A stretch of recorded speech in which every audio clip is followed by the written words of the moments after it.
இங்கே வாங்க. மே 1ஆம் தேதி தொழிலாளர் உழைப்பாளர் தினம்.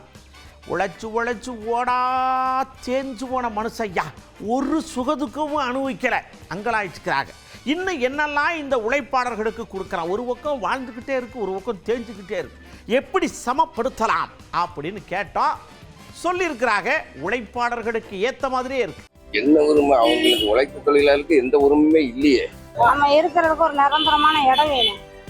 முக்கியமா இருக்கிற இடத்த நிரந்தரம் இல்லாமல் இருக்கு, அந்த இது அடிப்படை வேணும். கட்டட தொழிலாளர்கள்லாம் பார்த்தீங்கன்னு சொன்னால் கட்டடத்துலேருந்து உயர்ந்து இறந்துட்டாங்கன்னு சொன்னால் அவங்களை வந்து கேள்வி கேட்குற நபர் இல்லாத நிலமெல்லாம் இருக்குது. 100 நாள் வேலையை 150 நாளுக்காக அரசாங்கம் கொண்டு வந்து இருக்கிறது நல்ல விஷயம். ஆனால் 150 நாள் முழுமையாக அந்த வேலையை கொடுக்க வேண்டும் இந்த அரசாங்கம். சாலையோர வியாபாரிகள் எல்லாம் நசுங்கி போயிருக்கோம். எங்களுக்கு அரசாங்கத்தில் மானியத்தோட லோன் கொடுக்கணும், எங்களுக்கு ஓய்வூதிய திட்டத்தை நிறைவேற்றணும். தொழில் செய்கிற வேலை செய்கிற ஒவ்வொரு தொழிலாளருக்கும் வாரத்தில் ஒரு நாள் விடுமுறை கட்டாயமாக கிடைக்கிற மாதிரி அரசாங்கம் அதை கண்காணிக்கும். மூட்டை தூக்கும் தொழிலாளர்கள் இருந்தாலும் சரி, விவசாய தொழிலாளர்கள் இருந்தாலும் சரி, சுமை தூக்கும் தொழிலாளர்கள் இருந்தாலும் சரி, இது போன்ற நிறைய தொழிலாளர்கள் இருக்காங்க.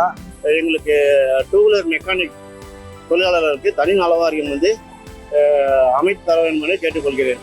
ஏதாவது லோன் கொடுக்கறது அந்த மாதிரி இன்னும் கொஞ்சம் பர்சன்டேஜஸ்ல கம்மி பண்ணி கொடுத்தீங்கன்னா அவங்களுக்கு வளர்றதுக்கான சான்சஸ் கொஞ்சம் அதிகமாக இருக்கும். பெண்களை மதிக்கணும். அதான் எங்க வந்தாலும் பெண்கள் மதிச்சு பேசினாவே அதுவே போதும். எங்களுக்கு இந்தியாவோட முதுகெலும்பே விவசாயம் தான் சொல்கிறோம்.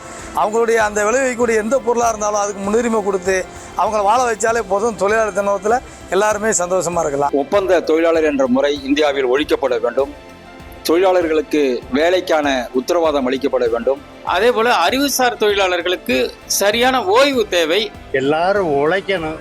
உழைப்புக்கு தகுந்த பலனை வந்து அந்த உழைக்க கொடுக்கறவங்க வந்து கொடுக்கணும். இந்த வரி விதிப்புகளில் தயவு செய்து முக்கியத்துவம் அளித்து சிறு குறு தொழிலாளர்களுடைய அந்த ஜிஎஸ்டி வரி விதிப்பில் சில சலுகைகள் அளிக்கணும் அப்படிங்கிறது என்னுடைய கருத்து. 8 மணி நேர வேலை, அதற்கான ஊதியம், அவர்களுடைய வாழ்க்கையை மேம்படுத்துவதற்கு அத்தனை சமூக அமைப்பு சேவைகளையும் அரசாங்கம் 2 அரசாங்கமும் செய்தால் தான் தொழிலாளர்களுடைய வாழ்க்கையில் ஒரு பெரிய மாற்றத்தை கொண்டு வர முடியும்.